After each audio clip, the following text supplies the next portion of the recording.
It is so good to see you guys. So good to be here with you this morning. Thanks so much for joining us. We're excited to be together this morning because, one, we just love seeing you guys, and we're always honored by getting to spend an hour or so together each week, but also because we're starting a new teaching series, which is really fresh and exciting because we've been in the previous teaching series for 5 months, which is a lot of months for a single series. So we're starting a new topic, a new conversation that we'll be talking about through this month and actually through the summer. And the name of the series is this. It is From Trust with Love. From Trust with Love. And to explain that just a little bit, why we're talking about that and what that means, there is this theme that runs throughout the scriptural narrative, this theme of trust, that the thing that God seems to be wanting to restore in the universe is this thing called trust, and specifically trust in Him. And when we look at the Old Testament portion of our Bibles, which is like the 2/3 roughly of the Bible at the very beginning, which is the Jewish Bible, it's our Old Testament, throughout that we see God working with His people Israel to teach them how to trust Him, how to depend on Him, and how to live as if everything is going to be okay because God has us. We see this throughout as He told them, don't work on the seventh day. And as they wandered through the desert, He said, I will provide food for you. Just get enough for today, and you are going to have enough. I want you to learn that you can trust me. And as He guided them by day and protected them by night, He was teaching them to trust Him. As He led them into conflict and told them that He would fight for them, He was teaching them to trust in Him, to have confidence in Him. As He laid out for them a structure of governance that would allow them to function as a healthy society, He was teaching them to trust in Him and trust in His ways. And in the New Testament portion of our Bibles, when we see Jesus walking onto the pages of history, Jesus' invitation to the crowds that came out to hear Him, His invitation was, trust me, or as we often see it translated in our Bibles, put your faith in me, believe in me, have confidence, live with confidence because of who I am. It was an invitation to trust. Now, in a lot of contexts, trust gets treated as just a decision. That trust is kind of just this decision that you make, and it's almost reduced to this idea of like a light switch. Like it's just something that you turn on. Like you go from not trusting and you flick the light switch on and you go to trusting. But we know that's not how trust actually works. And Jesus actually described trust less like a light switch and more like a mustard seed. Something that can start small but grows over time. That trust isn't just a decision, it's a condition. It's not just a decision that we make, but it's something that we cultivate. So you don't take a seed and make the decision for it to grow, and it grows. You take a seed and you put it into the conditions that allow that seed to grow. And it's the same thing with trust. It's not just a decision that we make, but it's something that we cultivate over time. And as we grow in trust, and as we cultivate internal conditions for trust, the outworking of that trust are the fruits of the Spirit in love at the top of the list. That when we learn to live from trust, as we cultivate the internal conditions of trust, the outworking is love, is the natural outflow of someone who internally is setting the conditions for trust. And so this is why we're going to be talking about trust for the next couple weeks and months. Now, the same way you can work on expanding the capacity of an attribute over time, there's also learning to exercise that attribute moment to moment. And we know this from all kinds of character development things, such as patience, maybe the thing we're most familiar with because we're so often challenged to exercise patience. But patience is one of those things where we want to grow our capacity for patience over time. We want to become someone who has more patience in the future. We know it takes time to grow patience, but we also need to be able to exercise patience in the moment to moment. And as we learn to exercise patience in the moment to moment, what happens over time? Our capacity for patience grows. And trust works in a similar way. We want to grow our capacity to trust God over the long term so we can trust God in big ways. But simultaneously, we want to learn how to exercise trust, how to cultivate trust in the moment to moment and our day-to-day walking around lives. And it's that piece that we're going to be talking about this week, this month, and the next couple months, is how do we learn to cultivate that condition of trust in just our moment to moment, our day-to-day walking around lives. What you might often hear us refer to as living from a posture of trust, maintaining a posture of trust. How do we maintain a posture of trust? That we live from trust in our moment to moment, day-to-day walking around lives. And we're going to be talking about kind of the three big things that we think really allow us to live from a posture of trust. And the one that we're going to be talking about this month, we're going to focus on, is the topic of self-awareness, which probably doesn't sound that important, but we'll see why it's important as we get into this week and the next 2 weeks after this. And to get us into the topic of self-awareness for today, let's just get curious about something or just begin to think about something. And that thing is this question here. Have you ever done or said something that you can't undo or unsay? You know, when your filter temporarily broke down, when your emotions got the better of you, when the situations were just right, and that thing came out of your mouth that you can't believe you just said and left you wondering, where did that come from? Right? I can't believe I just said that. I was like, usually you don't say that kind of thing, but just something got the better of you and you said that thing. Or maybe you did that thing, that you did it, and as soon as you did it, you couldn't believe that you did it, and you couldn't undo it. Like, all you could do is try to explain, like, why or how or apologize, but you couldn't undo it. You know, when you had family over and your in-laws just couldn't keep their fat mouths shut. I don't have in-laws like that. Definitely don't have in-laws like that. If my in-laws are watching, not you. But I know other people's in-laws are like that. And they just pushed your buttons and pushed your buttons. And you just got to the breaking point. You just said that thing in front of everybody. And you couldn't believe that you'd said it. Or you were at work and you were having that conversation about the project that you were leading. And nobody believed in it. And everybody kept pushing at it and pushing at it. And you just got to that point where you're just so defensive. And you just snapped and kind of blew up at everybody and walked away so embarrassed and so ashamed because you said that thing that everybody heard. And you couldn't unsay it, and they couldn't unhear it. You just walked away so ashamed and so embarrassed, wondering, like, where did that come from? Like, how often in our day-to-day, week-to-week lives do we find ourselves in those situations where just something gets the better of us, and then something comes out of us, and we can't unsay it, and we can't undo it, and the people in our lives can't unhear it, and we're just left thinking, like, where did that come from? And what we tend to do is we tend to blame, our circumstances, right? Like, well, if they hadn't been just so relentless, if they could have just laid off, like, I never would have gotten to that point. Or if we hadn't been in such a hurry, if we weren't so constrained by time, then I never would have. Or if there hadn't been so much pressure on this, or if there wasn't so much pressure on me, if I didn't have so much stress, there weren't so many things that I was being dependent on to do, then I never would have. That it's something out there that caused that to come out of me. Or if we're really highly evolved people, we blame our emotions. Like, I never would have said that.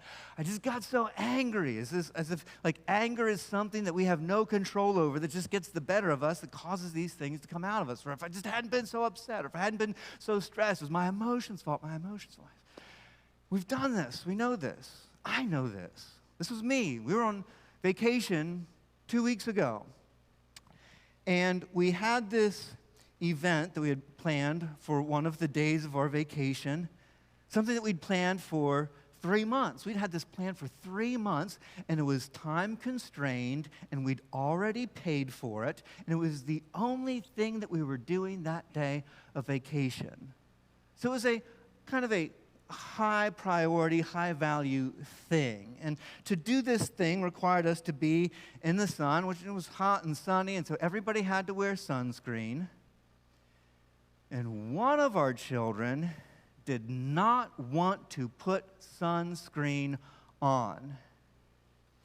And so here we are to do this thing that we'd planned to do for 3 months, we'd already paid for, that was time constrained, and the window was shrinking. And the one wouldn't put on their sunscreen. And so I played the patient card. It's like, okay, we won't force you to do this. We'll let you to do this on your own because we'll allow you to recognize, like, we've been looking forward to this, we've been planning this, and now you're holding everybody up because you don't want to do this. I'll just be patient. And patient. Patient. And the window's closing, and we'd already paid for it. We've been looking forward to it for 3 months, and everybody is going to miss out on it because of you. And as it started to sink in, the patience got thinner and thinner and thinner. And finally, the one said, fine, just put my sunscreen on. Like, fine, I will. So as soon as I started to put on the sunscreen on the one immediately became completely non-compliant, completely started fighting against me. So in that moment of, we've been planning this for 3 months, we've already paid for this, our time window is shrinking, and now you're fighting me, and now I'm fighting you back. And so add to the whole mixture the shame of, I am now fighting my child physically. And what came out of that, what came out of my mouth in that moment, before I could stop it, was, just stop. You're ruining our trip. And I couldn't unsay that. And that one couldn't unhear that. And afterwards, there was the connection, the apology, the forgiveness, the restoration, which is all good and right. But I couldn't unsay it, and that one couldn't unhear it. Have you ever done or said something that you couldn't undo or unsay? And we ended up blaming our circumstances, or our emotions get the better of us, or something outside of us gets the better of us. And we're just left with the hurt that was caused by it. And our solution tends to be, because it's usually something outside of it, or it's because of our emotions, our solution tends to be, I'll just control it better. I just need to control my circumstances better so my circumstances don't get the better of me. Or I need to build a better filter, a stronger filter to keep those things in so they don't come out of me, or to suppress those emotions that are causing this. If I just push those emotions way, way down, then they won't get the better of me. But here's what we know about these solutions of control, filter, and suppress. They don't work, do they? We know this. You know this. They don't work because they haven't worked, because it's what we try over and over again. What we also know is not only do these strategies not work, but they usually leave us feeling inauthentic. We are not being our true selves when we're suppressing emotions and we're filtering what wants to come out of our mouths. We're not being authentic. And whenever we're inauthentic, we lose the ability to connect. So the more we shut our emotions down, the more we, as a result, unintentionally shut other people out. other thing that we experience is that this is exhausting. This is exhausting, constantly feeling like we need to keep under lock and key these things inside of us that want to come out, that we don't want to come out, so we're trying to constantly suppress them, and that's exhausting. It's like having a dog that is a fierce and feral dog, but it's fine as long as you keep it muzzled and keep a tight hold on its leash. It's like a dog that wants to attack everybody, but as long as you hold it tight and keep it muzzled, nobody's going to get hurt, which is okay-ish, but that's exhausting. Second, who wants to hang out with you if you have a feral dog that wants to hurt them, even if it's muzzled? And the result is we may control, filter, and suppress, but the people who are close to us never quite feel safe. Because there's something in there that you are keeping suppressed that has the potential to hurt them.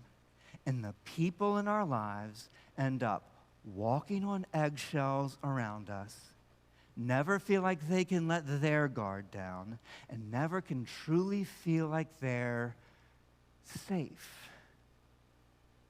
The question is, how do we not just build better filters, not just how do we get better at suppressing our emotions, but how do we really change? How do we really, really change so that those things aren't there to begin with that we feel like we have to constantly keep under lock and key? So, how do we really change?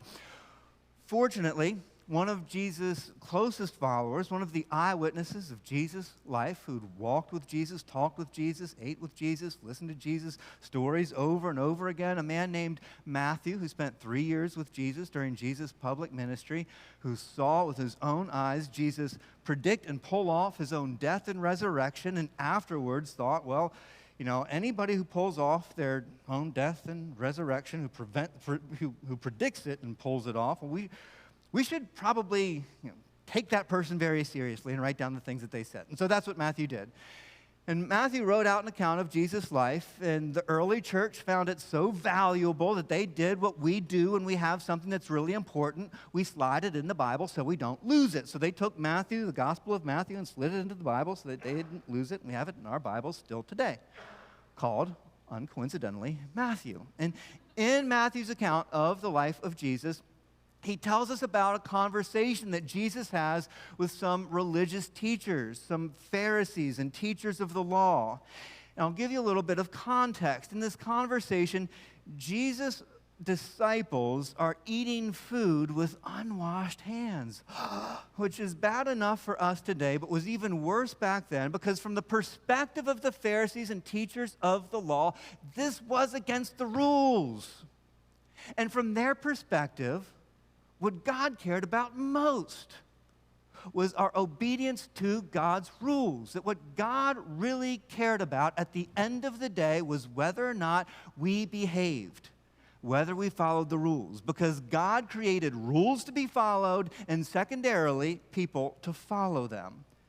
And Jesus' disciples weren't following the rules because according to their rules, which weren't even prescribed by God, they were from what was called the tradition of the elders, which was something that evolved during the Old Testament period, that rabbis would write down additional laws to protect people from breaking God's actual laws. And it was called the tradition of the elders. And according to the tradition of the elders, you're supposed to wash your hands before you ate. And Jesus' disciples weren't washing their hands before they ate. And so they got really upset. And so Jesus, very patiently, as he always was, in fact, I was thinking about this morning, I think Jesus probably spent more time unteaching than he actually spent teaching. He was so patient in it. But Jesus said to them, you know, God is far less concerned about a little bit of dirt getting in your mouth than you think he is. You see, God's not really concerned about the things that accidentally get into your mouth from outside. Less concerned about that. Far more concerned about the things that accidentally come out of our mouths. And here's why. Here's what he says. He said, it's the things that come out of a person's mouth. The things that accidentally come out of our mouths. Not the things that accidentally go in, because those things just pass through and they come out. We all know how that works. Jesus says we don't need to get graphic about it. But it's the things that come out of a person's mouth that matter because they come from the heart. The heart. And it's these that defile them. And when Jesus said heart, it was just a generalized reference to our internal workings, our internal condition, kind of the sum of our thoughts and our emotions and our desires and the orientation of our lives. All of these kind of compounded together and were referred to at that time as the heart. It's like your internal condition. Jesus says, the reason the things that accidentally come out of your mouth, the reason they matter is because they come from your heart. It's the result of your internal condition. It's these that defile them. And he went on. He said, for out of the heart, from our internal condition, come evil thoughts, murder, adultery, sexual immorality, theft, false testimony, slander. He said, the reason you said that thing that you couldn't unsay, but you wish you could, that you now regret, the reason you did that thing, the reason you overreacted, the reason you got upset, the reason you made a fool out of yourself in front of everybody, and now you wish you could go back and undo it, but you can't. The reason you did that, it wasn't because of your circumstances. It wasn't because everybody was such a jerk. It wasn't because somebody hurt your feelings. It wasn't because you had so much pressure. It wasn't because there's so much stress going on. The reason that came out of you was because of your internal condition, the condition of your heart. It wasn't because of something out there. It was because of something in here. That came out of you because it was in you to begin with. And you carry a cup of coffee through your house in the dark and bump your elbow against the wall and then have scalding coffee on your hand. You don't wonder, where did that come from? It came out of the cup because it was in the cup. The reason these things come out of us is because they were in us, the result of our internal condition. And so when Jesus talks about our heart and the importance of our heart, of our internal condition, it's almost as if he has in mind something that was written some 800 years before. Jesus, who is probably more familiar with the Old Testament than anybody, I think may have had in mind something that was written by King Solomon, who was one of the kings of God's people Israel, that when God made him king, Solomon didn't ask for riches, he didn't ask for power, he didn't ask for might, he asked for, who knows, wisdom. Oh, brilliant wisdom. And so, as the story goes, God blessed him with wisdom, and King Solomon was responsible for writing some amazing wisdom literature, and within that wisdom literature, we hear King Solomon saying these words. He says, above all else. And whenever you hear someone who is blessed with wisdom say above all else, that's our cue to pay attention. You don't necessarily have to agree, but it's worth paying attention to. He says, above all else, guard your heart. Guard your internal condition. Because, and we know this, because it's the wellspring of life. It's from your internal condition, the condition of your heart, that everything else flows. Your experience of life flows from the condition of your heart. How you show up in your life flows from the condition of your heart. So to manage what comes out of us so that we are a blessing to others, so that we become partakers in God's principles of love that are meant to govern the universe and how we co-create one another, to be a part of that with God, it starts with guarding our heart. So to go back to our question and answer it succinctly, change always starts with the condition of our hearts. That's where change flows from. If we want to change what comes out of us, we have to change the condition of our hearts. And not just the condition of our hearts, but change always starts with knowing the condition of our hearts. If you've ever been through a course on firearms safety, did a shooting course or something like that, then you will remember that one of the things that was emphasized over and over and over again is know the condition of your weapon. Who's ever heard that or been taught that, right? Know the condition of your weapon. Is there a magazine inserted? Is the bolt open or closed? Is there a round in the chamber? Is it on safe or off safe? Is really important when handling a firearm. Why? Because if you don't, then what comes out of it could really, really hurt someone. So know the condition of your weapon. To guard your heart, it starts with knowing the condition of your heart. Because if you don't, what is in you could come out of you, and people get hurt. So, how do we know the condition of our hearts? I think Jesus makes this really simple for us in another conversation that he had recorded by another one of his followers, a man named Luke. And Luke transcribes it for us this way.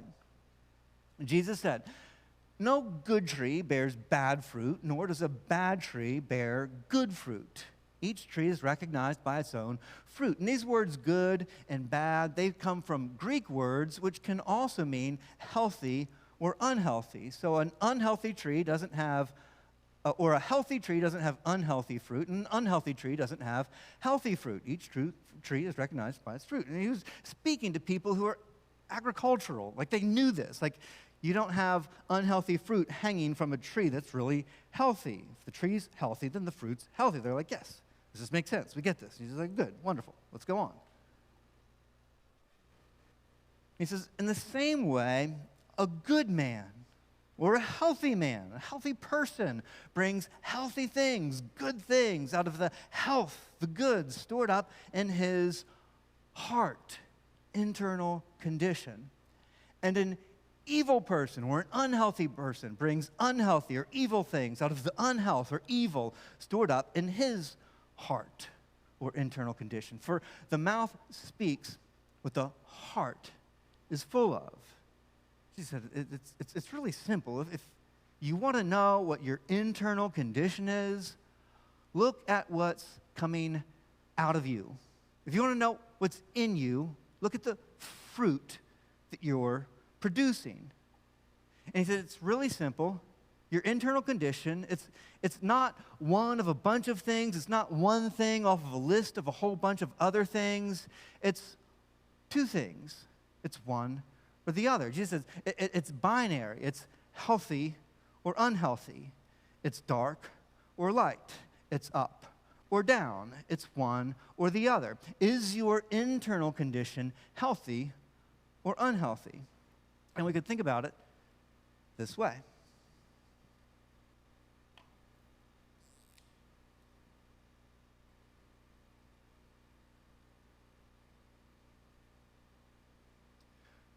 We could simplify this by thinking of it as a line. And at any point in time, we are either above, our internal condition is either above or below the line.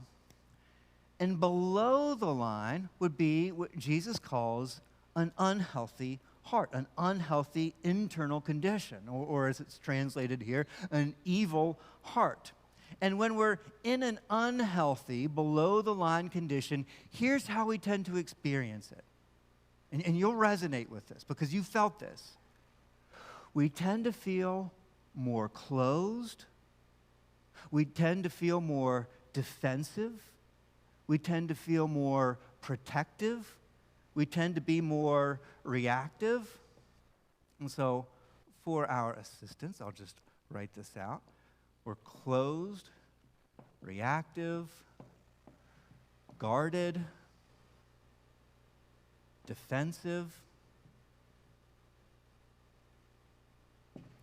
And usually, the reason we feel these things, the reason we tend to feel guarded, protective, reactive, is usually because we sense in some form or another, whether we realize it or not, some kind of threat.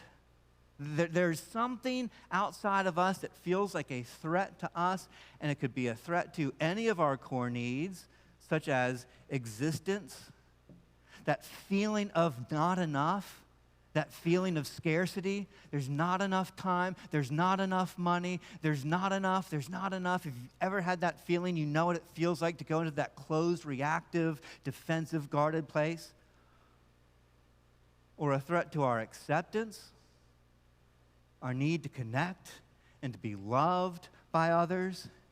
And when we feel rejection, when we feel judgment, we know what it feels to begin to feel reactive and guarded and self-protective, where we feel like there's some kind of threat to our ability to grow, our need for growth, our need for autonomy.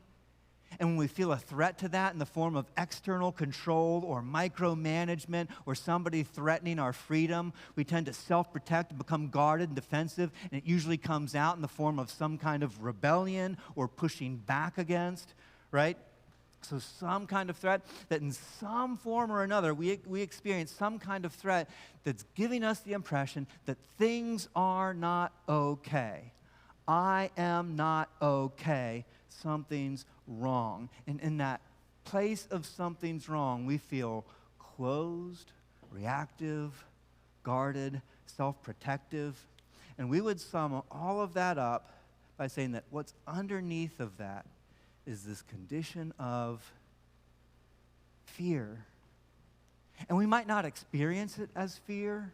We might experience it as anger. We might experience it as stress of just needing to whirl around really fast to do all the things.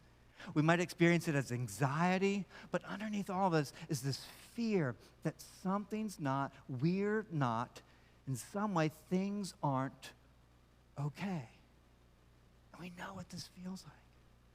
And this is usually the condition, our internal condition, that usually is beneath things that come out of us that we wish we could undo or unsay. And Jesus would call this an evil heart or unhealthy internal condition. When we're above the line, and we felt this too, when we're above the line, what we feel is a sense of, we'll call it, okayness. Just things are okay. We're okay. Our circumstances are okay. We feel this thing called peace or equanimity. Just that sense of contentment that things are okay. We might even call that joy, and we might describe it as feeling a sense of openness. Just an openness, an ability to connect, to collaborate with others, to hear from, to receive from others. And as opposed to threat, we experience that. It feels like safety. Just that sense of, I'm okay. Things are okay. This is going to be okay. And it's safety because, our core needs. I'll feel satisfied. We're okay. And we would describe that as a state of trust. A state of trust. I don't have to resist. I don't have to fight against. I don't have to defend against. I don't have to protect from, because I trust. I'm okay. Things are okay. This is going to be okay. And this is what Jesus described as an internal condition that is good or healthy, that produces good fruit, which is what we started out talking about, is when we live from an internal condition of trust, the outworking is love. Now, here's one of the things that I find really interesting about this, and you might not, but I do. Psychologists talk about these two conditions. Neurologists recognize that these two conditions map directly to our neurology. that our neurology is responsible for these two conditions. So a great psychologist named Dan Siegel gives us this model that might be helpful for us just to visualize this, and I think it is, because I think the more we understand our internal workings, the easier it is to work with our internal workings. Okay, so he gives us this hand model for our brain, all right? So join me. If you take your hand and hold it up and tuck your thumb into your palm, and then wrap the rest of your fingers around your thumb and turn at your wrist, you have a working model of your brain. Congratulations. Probably bigger than that, but this will work for now. And this is your brain stem coming down. If you open your fingers back up and locate your thumb is what Dan Siegel would call our downstairs brain, or more technically, our amygdala.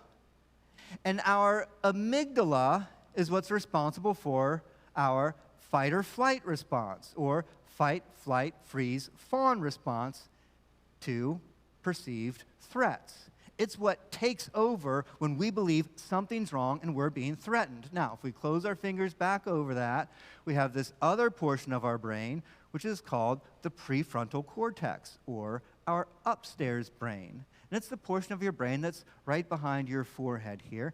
And that portion of your brain is responsible for, get this, connection, compassion, creativity, collaboration, innovation, risk planning, forward thinking, self-control.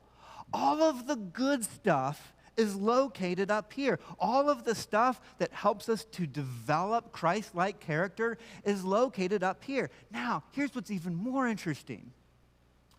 When this part is activated, when the fight or flight part, the amygdala, the downstairs brain, when that gets activated, your brain, my brain, naturally shuts off our access to the upstairs brain in order to divert all of our resources to fight or flight, because our brain believes your life is on the line. It's now time to fight to the death. We don't need to be collaborative. We don't need to be compassionate. We don't need to be innovative. We just need to be prepared to fight to the death. And so all of the good stuff goes away, and everything goes towards this. It's as if being in this state, the downstairs state, the below-the-line state, a state of fear becomes a prison. And all of the things that we say, the things that we do that we now regret, come from an internal condition of fear. And Jesus is inviting us out of that, because perfect love drives out fear, and it makes us perfect in trust that Jesus has come to unimprison us, to free us from an internal condition of fear, to live from a condition of trust. Now, self-awareness, back to this thing of self-awareness. Why is self-awareness so important? Because this is what we want. Because when we live from this condition, the outworking is love. It's just what naturally flows out of a condition of trust. And what we want to do, what we always want to do as people who care about stuff like this, what we always want to do is we just want to jump to this. Like, okay, so teach me how to do this. I just want more of this. Just help me to do this. How do I just be this trust person? It's like wanting to go on vacation, deciding where you're going to go, but not spending any time thinking about where you are right now and how to get from where you are to where you want to go, right? We can't get this, we don't do this until we can start with this thing of just locating where we are. You can't change your location until you know your location. You can't get to where you want to go until you identify where you are, right? the foundational skill in fostering trust, like the ground floor skill, that if you can master this, you will be light years ahead of most of humanity, I believe. This ability to simply locate yourself at any point in time, to know if you're above or below the line. Most of humanity, most of the people that you drive past, that you walk past, that you work with, and maybe even live with, most of humanity walks around on autopilot with no idea of what's going on inside of them, just reacting to the internal condition du jour. We can't evolve towards this until we first master the ability to know at any point in time where we are, if we're above or below the line. And so this is why foundational to fostering our moment to moment, day to day, walking around experience of trust, the first step is self-awareness. Because change starts with knowing the condition of our hearts. So, wrap up by making this very practical, because this matters. I know it sounds like a small thing. We just want to go straight to teach me how to trust. But the first thing is knowing where you are at any point in time. It's self-awareness. If you can grow your self-awareness muscle, I'm telling you, shifting from below to above will become so much easier for you. You'll be so far ahead if you can first become someone who is self-aware. And as you grow that muscle of self-awareness, because it's an internal muscle that has to be exercised, it has to be developed, as you do, you'll become a much safer person and someone capable of fully loving the people in your lives who feel safe with you. Okay. So how do we do this in a very practical way? How do we develop that internal muscle of self-awareness? Here we go. Growing self-awareness. We encourage this. This isn't, you have to do this. But these are the things that really, really, really do help to grow your internal self-awareness musculature, if that's something you want to develop. And the first is a 10-minute daily breath meditation, which seems really woo-woo, and really, I don't have time for that, and that sounds like some hippy-dippy stuff. But if you want to be someone who manages your internal condition, you have to develop self-awareness. And this is actually the exercise, one of the exercises that helps you develop self-awareness. So if you want to be someone people in your lives feel safe with, that feel loved by, that feel safe with you, then this is something that you do. Here's how this works. It's 10 minutes. I encourage first thing in the morning. It's 10 minutes. There are a number of different breathing exercises that you can do, but the most simple to begin with is to breathe into your belly, 4 seconds in, hold for 2 seconds, and let it out for 4 seconds.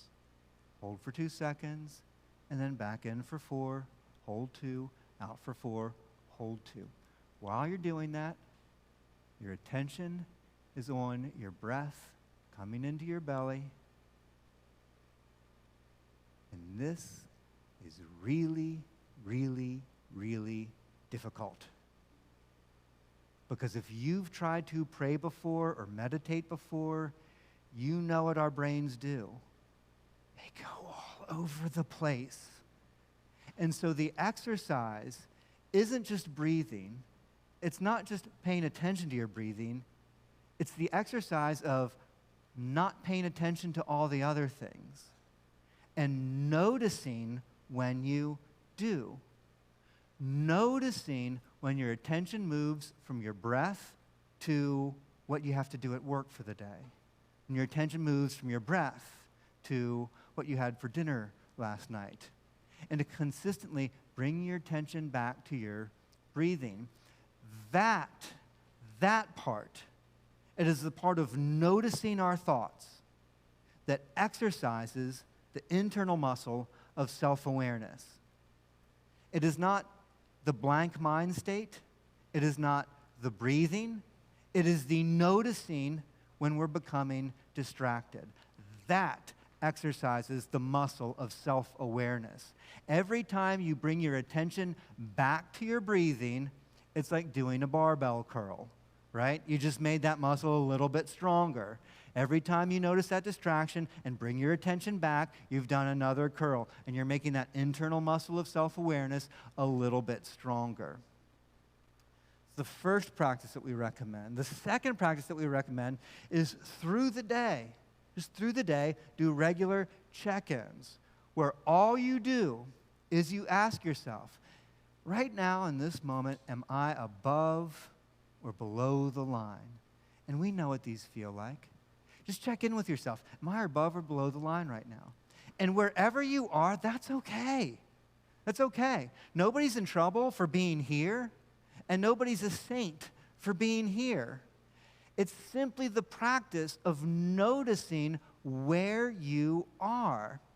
And when you do that, here's a brain hack for you. When you take the step of just checking in with yourself and asking, where am I? Am I above or below the line in this moment right now? When you've done that, I want you to just imagine yourself in a party hat with confetti falling down around you and people cheering, yes, you did it. You did it. You exercised self-awareness. I know, that's so stupid. But what that does, for anybody who cares, and you probably don't, but if you do, what that does, it actually releases just a little bit of dopamine into your brain. And that little bit of dopamine creates myelination around that neural connection that you just built. So you're building a neural connection that's saying, I want to notice where I am. I want to exercise self-awareness. That builds a neural connection. When you release dopamine on top of that, it reinforces and strengthens that connection and makes it more likely that you'll do that in future. So that's why you do that silly little thing of celebrating every time you exercise self-awareness. You do a check-in throughout the day. You're actually building the internal structure that allows you to recognize and reinforces you to recognize where you are at any point in time, if you're above or below the line. Because, and the reason this is important, the reason that we do this is because change starts with knowing the condition of our hearts. And if we're a people that want to get serious about that, if we're a people that want to live from a place of trust in the day-to-day, moment-to-moment, walking around lives, this is what we do to build that. Because this is why this matters for you guys, for me. Because we are carriers of the divine image. You have the image of God within you. And so often it becomes imprisoned by this internal condition of fear. And this is a baby step towards releasing ourselves from that prison to walk and live from a place of trust, that we can become a wholeness people, a people of light, because you are the light of the world. Will you guys pray with me? Father, we are so grateful for you. So grateful for the wisdom, your wisdom, that you are just so pleased to share with us. We're just so thankful for our access to truth and reality and the ways that we can grow to become more like you, a people who look and love just like you. As you invite us deeper into a walk with you, we pray that you would strengthen us to take the steps towards becoming people of trust. And as we do, help us to know you more. to know your heart more, and just to feel your pleasure with us as we learn what it feels like to live from trust. We ask it in Jesus' name. Amen.